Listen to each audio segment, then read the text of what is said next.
In the aftermath of World War II, over 60,000 German women embarked on an extraordinary journey across the Atlantic as war brides, leaving behind a devastated homeland to build new lives in 1940s America.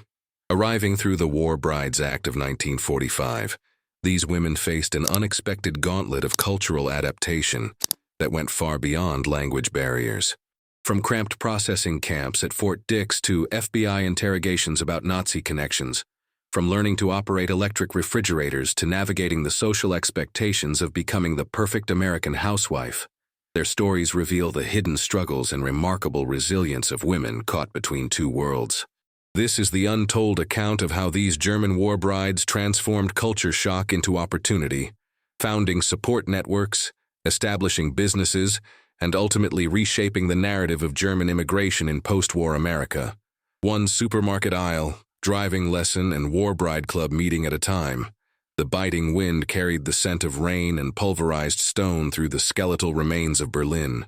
Greta Schmidt pulled her thin coat tighter, the worn fabric doing little against the late autumn chill. Around her, the city was a vast, open wound, buildings cleaved open like ancient tombs, streets choked with rubble, and the skeletal frames of what were once homes reaching accusing fingers at a perpetually gray sky. It was 1945, and the war was over, but its echo was everywhere, in the gaunt faces of children, the desperate scavenging for scraps, and the profound, aching silence that had replaced the roar of bombs. Hope was a fragile, barely remembered thing, often found only in the small, tightly clutched letters from overseas.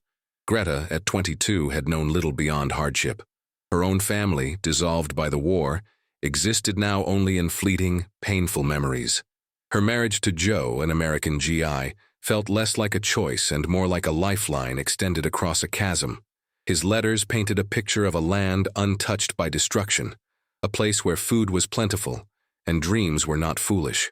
He spoke of a small house with a garden, of Sunday dinners, of a future where peace was not merely an absence of war, but a tangible presence.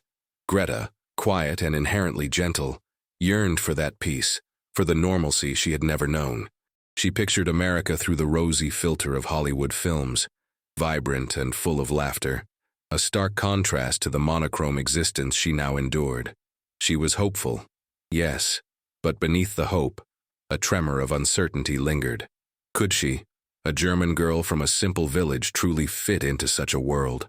Across a different stretch of war-scarred landscape, in the industrial sprawl of a city reduced to dust, Ilse Weber surveyed her meager belongings. 28 years old, with eyes that had seen too much and a jawline set with a hardened resolve, Ilse was a survivor in the truest sense.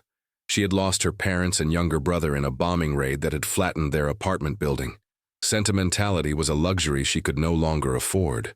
Her marriage to Frank, a calm, steady American soldier a decade her senior, was a partnership, a practical arrangement born of necessity and a mutual understanding of a world forever altered. She didn't seek romance. She sought solidity, a place where she could rebuild, brick by painstaking brick, a life free from the constant threat of collapse. America represented that clean slate, a chance to shed the heavy cloak of the past and simply be. She was ready for the work, the struggle, the adaptation. She had to be. Then there was Helga Mueller, barely 19, her world a dizzying blur of new sensations and overwhelming emotions. She had met Tom, her American husband, in the chaotic aftermath of occupation, a whirlwind romance fueled by shared youth and the desperate hunger for connection. Helga was impulsive, wearing her heart on her sleeve, and utterly naive about the world beyond her small provincial town. America, to her, was an almost mythical escape, a vibrant dream of freedom and new beginnings, a stark contrast to the grim reality of bombed-out buildings and ration cards. She imagined dancing in brightly lit ballrooms and driving sleek automobiles. She hadn't fully grasped the weight of her decision, the sheer enormity of what she was leaving behind, and the unknown she was rushing headlong into.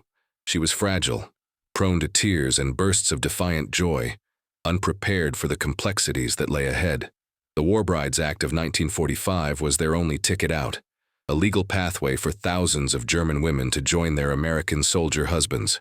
It was a lifeline for many, a last desperate gamble for others, but for all of them, it marked the ultimate severance from their past. The goodbyes were tearful, whispered promises exchanged with the few remaining family members, the unspoken fear of never seeing each other again hanging heavy in the air.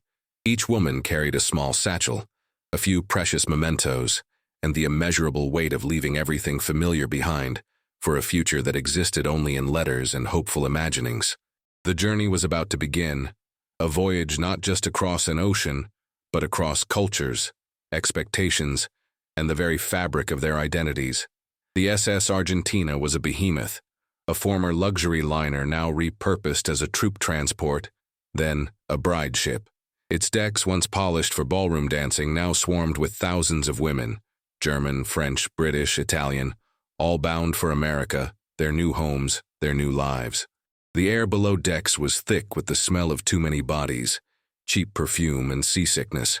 Greta clutched her small crucifix, the rocking of the ship a constant, unsettling presence. She found comfort in the shared anxiety that permeated the cramped quarters. A young woman from Bavaria, clutching a picture of her American husband, shared a thin blanket with Greta.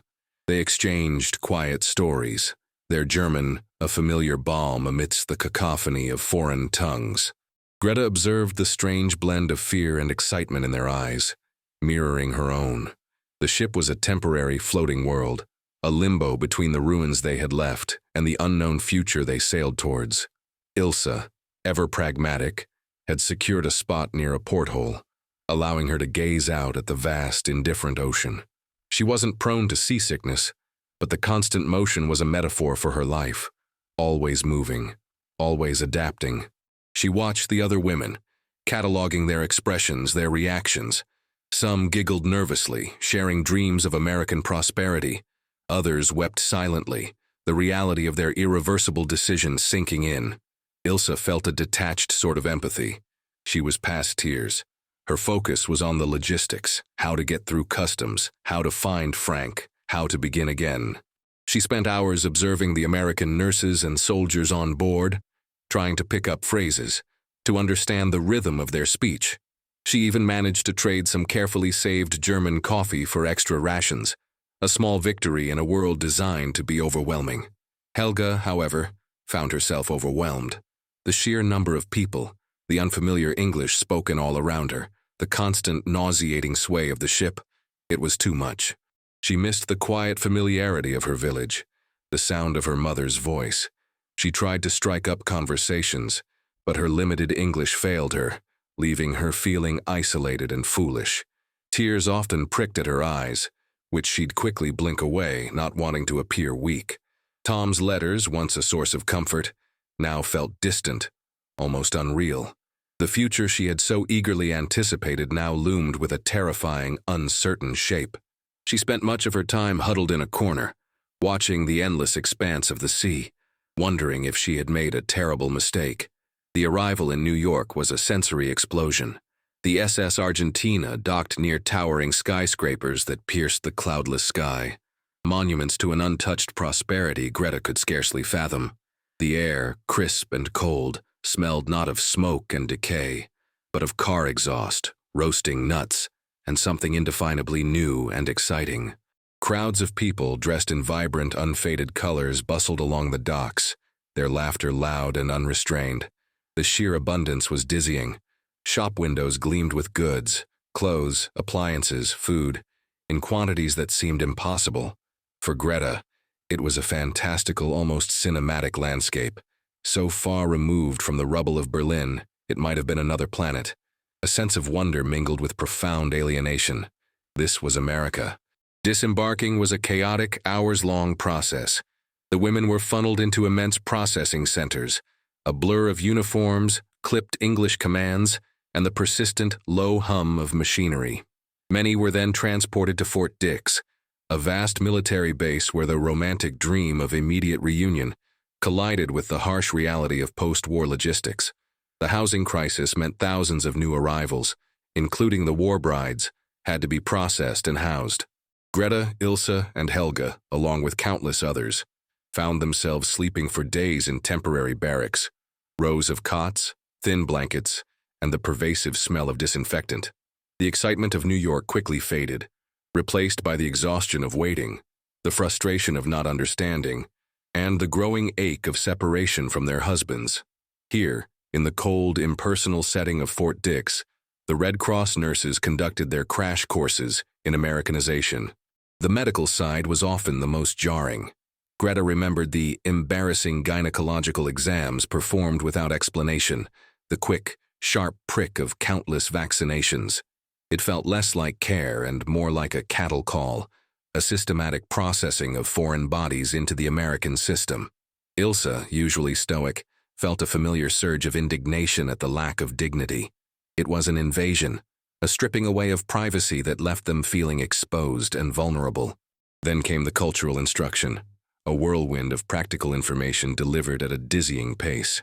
"This is a faucet," a brisk nurse would explain, gesturing to a spigot. "It provides water. Turn it to the right for hot, left for cold." Ilsa meticulously repeated faucet under her breath, committing the word to memory. "This is a drugstore," another would rattle off, "where you buy medicine but also cosmetics and soda." Helga, her head swimming, tried to absorb it all, the sheer volume of new concepts overwhelming her already fragile state. They learned about collect calls, a mysterious concept that involved calling someone and having them pay for the conversation. They were given instructions on proper etiquette for the train journeys that would take them to their final destinations, to their husbands in the American heartland. Be polite. Speak only when spoken to. Dress modestly. The unspoken message was clear. Conform, blend in, become American. The hope of a new life was constantly being molded, reshaped by a system that seemed intent on erasing their origins. The train journey across America was both majestic and isolating. Endless fields of corn and wheat stretched to the horizon, vast and unchanging. Towns flashed by, clusters of neat houses and brightly lit main streets, all blurring into a kaleidoscope of foreignness. Greta stared out the window, a mix of awe and anxiety churning in her stomach. The sheer scale of the country was daunting, its distances far greater than anything she'd known in Germany. She wondered what Joe's family would be like, what her new home would demand of her. Helga next to her had fallen asleep, her face pale against the seat. Ilsa, across the aisle, was awake, her gaze sharp, taking in every detail, preparing herself for the next stage. Finally, the train pulled into a small, dusty station in the Midwest. The air was dry, and the sun beat down with an unfamiliar intensity. A small crowd had gathered, and there, standing a little apart from the rest, was Joe, his uniform immaculate, his smile a beacon of familiarity. Greta's heart leaped. Their reunion was a rush of tears and hesitant embraces, a mixture of joy and awkwardness born of long separation and changed circumstances. Joe introduced her to his parents, kind-faced but watchful, and a sister who offered a tight, polite smile. The warmth she had longed for was tempered by an underlying tension, a sense of being scrutinized. For Ilsa, her arrival in a slightly larger town felt less like a homecoming and more like a formal introduction. Frank was there, solid and dependable, his presence a comforting anchor. His family, though welcoming, seemed a little wary, their eyes lingering on her, searching for something she couldn't quite identify. Ilsa, ever perceptive, sensed it, curiosity mixed with a faint, unspoken judgment. Helga's husband, Tom, met her in a bustling city station, a blur of noise and hurried movements. He was handsome, just as she remembered, but there was a nervousness in his demeanor she hadn't noticed before. He introduced her to his friends, loud and jovial, whose rapid-fire English and boisterous laughter left her feeling utterly bewildered. She clung to Tom's arm, a smile plastered on her face, but inside, a knot of fear tightened. The domestic sphere was where the initial, profound culture shock truly hit. Greta walked into Joe's small house, clean and well-kept, but it was the kitchen that truly stunned her. An electric refrigerator hummed in the corner, gleaming white, filled to the brim with food she hadn't seen in years. Fresh milk, butter, meat, brightly colored fruits. A strange contraption sat on the counter. A blender, Joe called it, a device that could magically mix liquids. Her own country, ravaged by war, was a place of scarcity. This was a land of dizzying abundance. It was dazzling, a miracle. but also overwhelming. The sheer contrast was a constant, almost painful reminder of what her people had lost. Ilsa, in her new home, was equally struck by the consumer paradise. She marveled at the supermarket, an enormous cavern filled with rows upon rows of goods. 30 types of bread, Frank pointed out, a proud grin on his face. Ilsa stared at the endless options, the colorful packaging, the sheer waste it seemed after years of rationing. It was a place of wonder, yes, but also of intense confusion. Which bread to choose? Which brand of soap? The simplest decisions became monumental, laden with the fear of making the wrong choice. Helga, always more focused on appearances, found herself drowning in the expectations of being a model housewife. Her mother-in-law, a stern woman with perfectly coiffed hair, presented her with copies of Good Housekeeping, full of articles on immaculate homes, perfectly baked pies, and charming dinner party etiquette. Helga, who had spent the last years foraging for food and tending to younger siblings, felt utterly inadequate. The pressure to live up to these impossibly polished images was immense. She struggled with the complex instructions of the electric stove, the bewildering array of cleaning products, and the unspoken rules of American domesticity. Daily life presented a relentless barrage of new challenges. Driving huge cars on the wrong side of the road was a terrifying prospect. Learning the nuances of American slang, swell, golly, ain't, was like trying to decipher a secret code. The telephone, a modern marvel, became a source of intense anxiety, especially the dreaded collect call, which still seemed an impossibly complex transaction. Helga, in particular, felt a constant sense of inadequacy, a feeling that she was always making a mistake, always falling short. But the biggest shock came not from the marvels of modernity, but from the chilling human element, suspicion. Days after their arrival, a stern-faced man in a dark suit appeared at Joe's door. He introduced himself as an agent from the FBI. Greta's heart pounded as he asked her questions, probing, analytical about her past, her family, her Nazi connections. Had she belonged to any youth groups? Had she known anyone in the party? The questions were indirect accusations, turning her into a potential enemy. It was a stark, terrifying reminder that despite her marriage to an American, her German identity was a mark of suspicion. Ilsa, with her more urban background and the potential for a deeper, more scrutinizable past, faced even more intense questioning. The agents were relentless, their eyes cold and unblinking. She answered calmly, truthfully, but the experience left a bitter taste. The war might be over for America, but for her, its shadow still loomed large.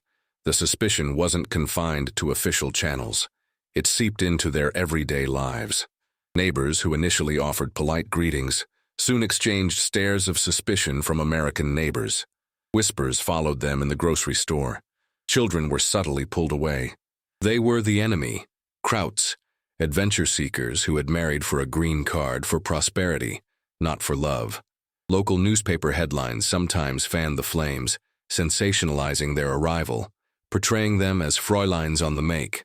Greta, sensitive and yearning for acceptance, was deeply hurt by this ostracization. She felt utterly alone, a stranger in a strange land, carrying the weight of a war she hadn't started, but for which she was now implicitly blamed. The land of plenty, it seemed, was not as open-hearted as its boundless plains. The loneliness was a heavy, suffocating blanket. Greta, sitting in her neat American kitchen, surrounded by sparkling appliances and endless choices, felt an ache in her soul that no amount of material comfort could soothe. Joe was kind, but he couldn't comprehend the depth of her cultural dislocation, the profound sense of being adrift. He saw her silence as shyness, her struggles with slang as amusing. He didn't understand the lingering suspicion in the eyes of his neighbors, or the ache for a familiar word, a shared memory. Ilsa, ever the stoic, tried to busy herself, scrubbing floors with harsh American cleaners, learning to bake intricate pies from cookbooks, but even her resilience was tested by the isolation. Frank, engrossed in his post-war work, assumed her quiet demeanor meant contentment. He didn't see the flicker of sadness in her eyes when a German folk song played on the radio, or the desperate longing for someone who truly understood. Helga, unable to hide her emotions, grew increasingly despondent. Her naive dreams had shattered against the wall of reality. The vibrant ballrooms were non-existent, replaced by silent evenings at home. Tom, exhausted from his own return to civilian life, grew impatient with her tears and her constant feeling of being overwhelmed. She felt like a burden, a failure. She missed the easy camaraderie of her German friends, the unspoken understanding they shared. It was a chance encounter that sparked the first flicker of hope. Greta, walking home from the grocery store, overheard two women speaking German in hushed tones near the post office.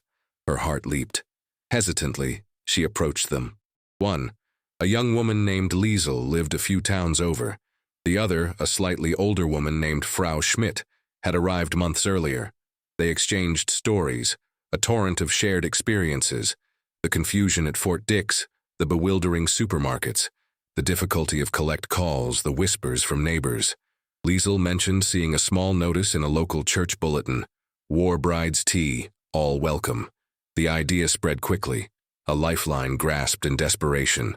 The first meeting of what would eventually become the German-American Sisterhood was awkward. About 10 women gathered in a dusty church hall, initially shy, hesitant to speak. But as one woman tentatively shared her struggle with learning to drive a huge car, a ripple of understanding, then laughter, spread through the room. Suddenly a dam broke. Voices erupted in German, a flood of shared frustrations and relief. For Greta, the club became a safe haven, a place where her German identity was celebrated, not scrutinized. She found her voice, organizing carpools for shopping trips and collecting recipes. Ilse, with her practical mind, quickly became a natural leader. She helped establish a formal structure for their meetings, sharing her resourcefulness, translating official documents, and helping other women navigate the complex American bureaucracy. She meticulously wrote down useful phrases, demystified payment systems, and organized group outings to the library to check out English-language books. Helga, surrounded by women who understood her struggles, slowly shed her naive vulnerability.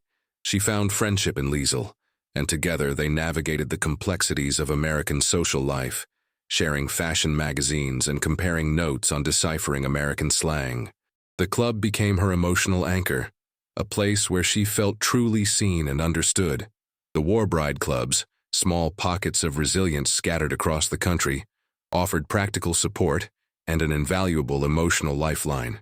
They became centers for exchanging skills and knowledge. Women shared handwritten recipes for Schwarzbrot and Sauerbraten, adapting them to unfamiliar American ingredients like instant yeast and canned goods. They traded babysitting duties, allowing each other precious hours of respite.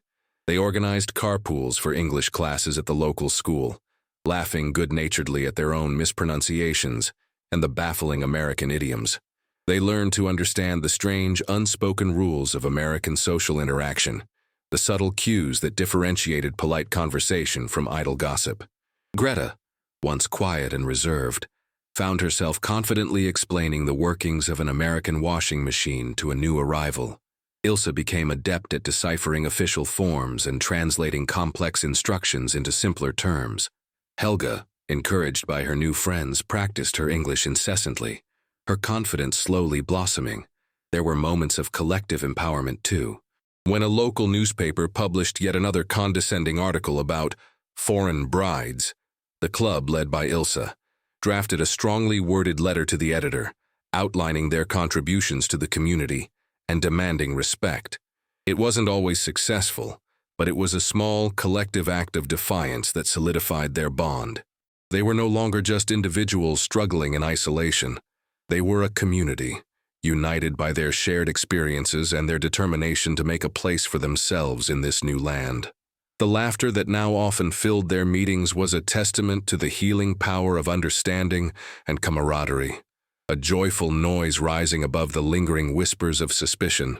Years blurred into a tapestry of hard work, small victories, and slow-won acceptance. The initial culture shock, though never entirely absent, began to recede, replaced by a growing familiarity and competence.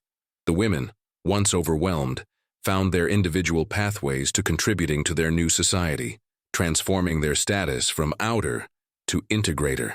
Ilse Weber, with her keen eye for practicality and her survivor's grit, was among the first to turn her skills into a tangible success. The endless array of American bread, while convenient, lacked the hearty, dark flavor of home. She missed the crisp crust and dense crumb of German rye. After months of experimenting in her small kitchen, adapting traditional recipes to American flours and yeasts, she decided to take a leap. With a small loan from Frank and the unwavering support of her War Bride Club sisters, Ilse opened a German bakery on the edge of town. Initially, it was met with skepticism. "Who needs German bread?" some muttered. "More of those foreign ways." But Ilse persevered, her hands expertly kneading dough, the rich scent of caraway and dark rye wafting from her small shop. Slowly, word spread.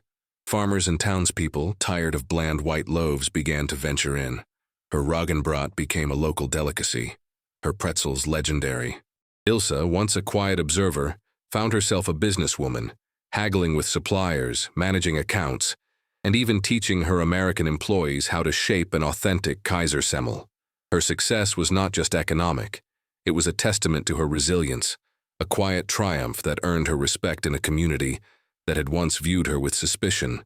Her bakery, with its warm, inviting aroma, became a symbol of how cultural integration could enrich, rather than diminish, American life. Greta, once the timid one, found her strength not in commerce but in community. Having overcome her initial shyness, she began volunteering at the local church, then at the community center. Her meticulousness, her quiet dedication, and her genuine desire to help others, initially seen as foreign oddities, slowly began to be valued. She helped organize food drives, assisted new immigrant families, not just German but others as well, navigate the bewildering bureaucracy, and even started a small knitting circle that brought together women of various backgrounds. She became a bridge, a quiet, unassuming force that connected the American community with its newest members. She rarely spoke of her past, but her present actions spoke volumes, demonstrating a deep capacity for empathy and service. The town, which had once eyed her with suspicion, now looked to her for guidance and support, recognizing the quiet strength beneath her gentle demeanor. Helga, whose initial struggles with English had been a source of constant frustration, found her calling through language.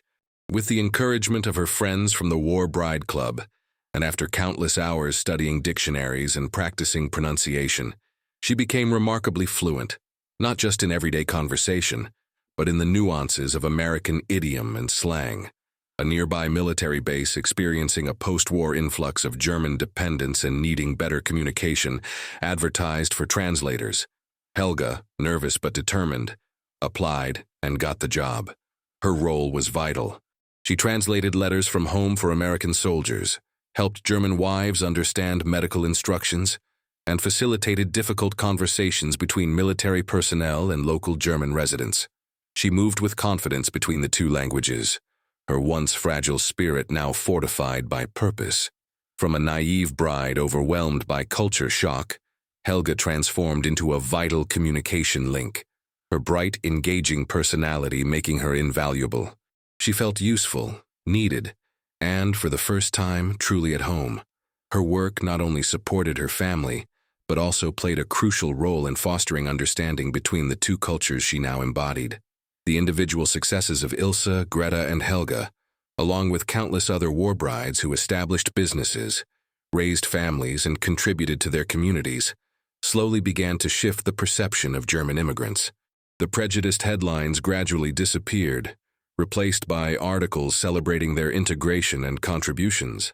Neighbors who once eyed them suspiciously now frequented Ilse's bakery, sought Greta's advice for community projects, or relied on Helga's translation skills. The fear and distrust fueled by wartime propaganda gave way to grudging respect, then genuine appreciation. The war brides were no longer seen as the enemy, but as hardworking, resourceful women who had overcome immense challenges to build new lives. This period marked a profound internal shift for the women as well. They learned to reconcile their German heritage with their new American lives. They no longer felt they had to choose one identity over the other.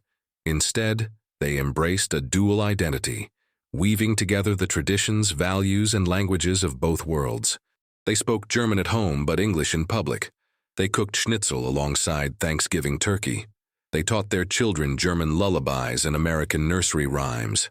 They were German Americans, a new synthesis, richer and more complex than either alone. This embracing of a dual identity, born of necessity and forged through resilience, became their greatest triumph, a testament to the strength found in bridging cultures. They had not only adapted to America, they had, in their own quiet way, also shaped it. The years spun forward, decades accumulating like seasons. The 1940s receded into memory, giving way to the bustling 50s, the turbulent 60s, and beyond. The German war brides, once a distinct and often scrutinized group, had woven themselves inextricably into the fabric of American society, their stories becoming an essential, if often understated, part of the nation's immigrant narrative. Their collective impact was immeasurable, quietly redefining the image of the German immigrant in post-war America. They had not merely assimilated, they had contributed, challenged, and transformed. Greta, now a grandmother with a gentle smile and laugh lines etched around her eyes, still lived in the same small house with Joe, his hand always finding hers. Her German-American sisterhood club had long since expanded, welcoming women from other immigrant communities, becoming a vibrant center for cultural exchange and mutual support. She remembered the early days of loneliness and suspicion, the tight knot of fear in her stomach. But she also remembered the first time a neighbor shared a casserole, the first genuine smile from a store clerk, the small incremental moments that built trust. Her children, fully American, still cherished the German Christmas traditions she had carefully maintained, a testament to her quiet strength in preserving her heritage. She was no longer just a German war bride. She was a beloved community elder, her wisdom sought, her kindness remembered. Ilse's bakery, now a local institution, bustled with customers young and old. Her daughter, a sharp-minded woman with her mother's pragmatic spirit, managed the business, ensuring the traditions of Roggenbrot and Streuselkuchen lived on. Ilse, her hair now silver, still came in daily, overseeing the dough, her hands still nimble, her eyes still missing nothing. She reflected on her journey, the stark contrast between the bombed-out streets of her youth and the prosperous, flour-dusted counter of her bakery. She had built more than a business. She had built a legacy of hard work and culinary excellence, proving that a refugee could not only survive but thrive, enriching the culture of her adopted land. Her quiet resilience had blossomed into enduring prosperity, a model for generations to come. Helga, having retired from her role as a military translator, now taught German at the local university, her classes always overflowing with eager students. Her youthful impulsiveness had matured into a profound understanding of cross-cultural communication. She often shared anecdotes from her early days, the bewildering slang, the baffling technology, her voice filled with affectionate humor. Her marriage to Tom had weathered the initial storms, deepened by shared experiences and a mutual respect for the paths they had forged. She was a living bridge between two cultures, her personal story a powerful testament to the transformative power of language and empathy. From a vulnerable girl, she had become an academic, an advocate, an eloquent voice for understanding. The struggles and successes of these women, and thousands like them, paved the way for future generations of immigrants. They demonstrated that difference was not a threat, but a source of strength, that a rich tapestry of cultures made America stronger, not weaker. Their early war bride clubs, born of necessity, evolved into enduring institutions, fostering community and belonging for all who arrived seeking a new home. The final image, decades removed from the SS Argentina's arrival, was not of an immigrant isolated by suspicion, nor a woman lost in a foreign land. Instead, it was a tableau of a vibrant, integrated community. It was the scent of Ilse's rye bread mingling with the aroma of apple pie, the sound of Greta's grandchildren singing both American and German folk songs, the wisdom of Helga's stories shared in a lecture hall. It was a testament to their courage, their resilience, and the profound transformation that can arise from unexpected cultural encounters. They had come to America as strangers, but they had stayed to build a home, leaving an indelible mark on the landscape of American identity. The journey, fraught with unforeseen challenges, had ultimately led not just to personal prosperity, but to a collective legacy of acceptance and belonging, a testament to the enduring human spirit to find home wherever kindness takes root. The whispers of suspicion had been replaced by the hum of shared life, the jarring culture shocks smoothed by the steady currents of adaptation and mutual respect. Their story was a quiet revolution, proving that sometimes the greatest transformations begin not with grand declarations, but with the quiet resolve of women navigating a new world, one faucet and one drugstore at a time. Their stories of courage and adaptation remind us of the enduring human spirit.